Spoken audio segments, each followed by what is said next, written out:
Okay, thank you for inviting me to give an artist talk and for being in the show. My name is Elizabeth Leader. That's how I sign my name.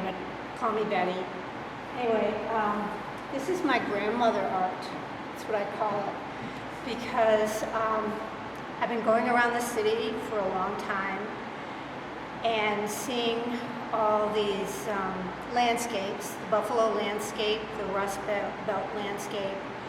I've trespassed in many favorite spots around here in Bethlehem Steel, Niagara Falls Catholic Hospital, all kinds of places that are supposedly off limits, and of course take people with me.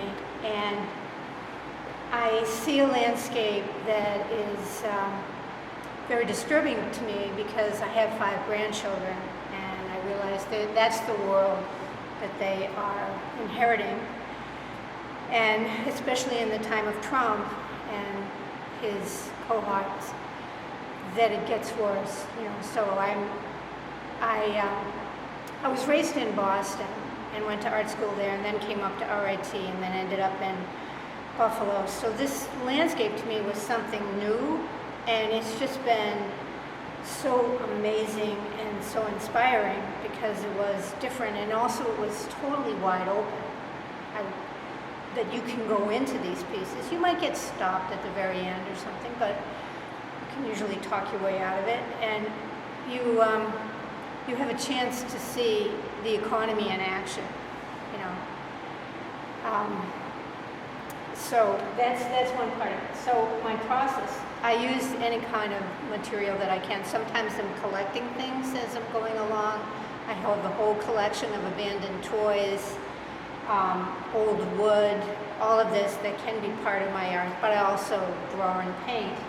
This is acrylic and oil on Fabriano paper, just like a heavyweight watercolor paper.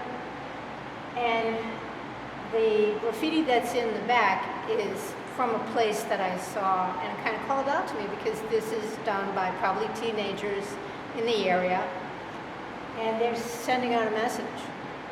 And I got the message, so that became the background. This was,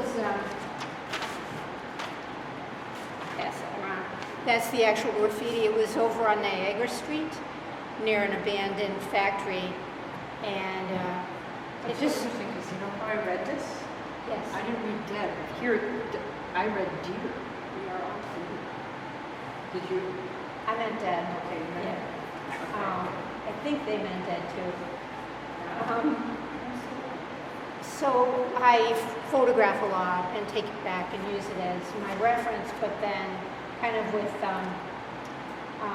imaginative realism, combine other images to show what it would be like to be living there. I should say that since I took the photograph of that place, it's all part of the Renaissance now on Niagara Street, and it's all been bulldozed over. You would not find that. But there's plenty of other graffiti messages all around town. So that's one. So I actually have a whole series. I call it my Toxic Playground series. And again, taking backgrounds that I saw, like Bethlehem Steel, but then showing kids playing in it.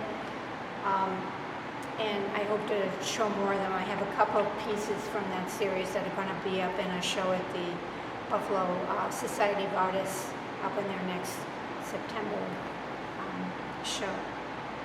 So the process in this one is really simple. Direct painting, just combining images and going for it with the paint. And then I still don't know how to frame these things with the paper, but Gallery Frame suggested doing it like a scroll. It just has a dowel in back of it. It's like, what do you put with that? I'm going to put in a little plug, because I actually have a book coming out. This is like a proof copy. It's not going to be bound like that. It's going to be hardbound and softbound covers, but it'll be out for sale this fall. And it's all collages based on photographs that I found out on the street.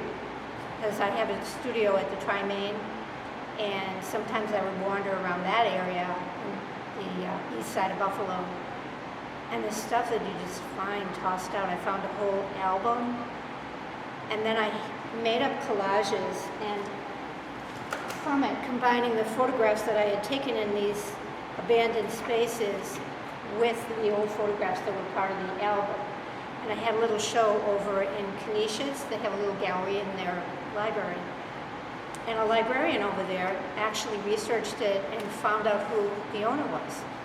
And then somebody else who was into genealogy tracked down the whole story of the people who were in that album. It was like they were no longer discarded, they had been discovered.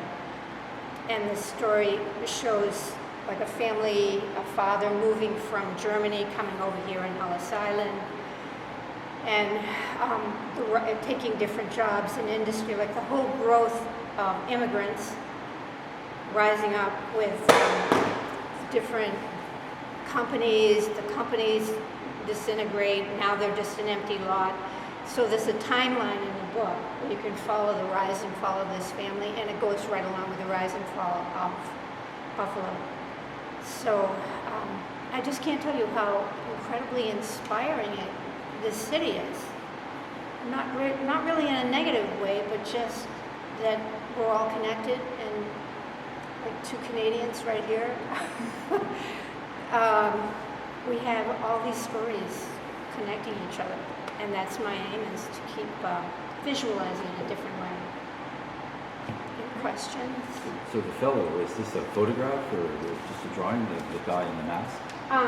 What I did was I went online and just found a picture of like a teenager in a sweatshirt and used it as a general reference. And then got a reference for a gas mask. So it's like three separate sources of images put together to create, my little nightmare vision. So it'd be relevant today with all these protests around the world. Yeah.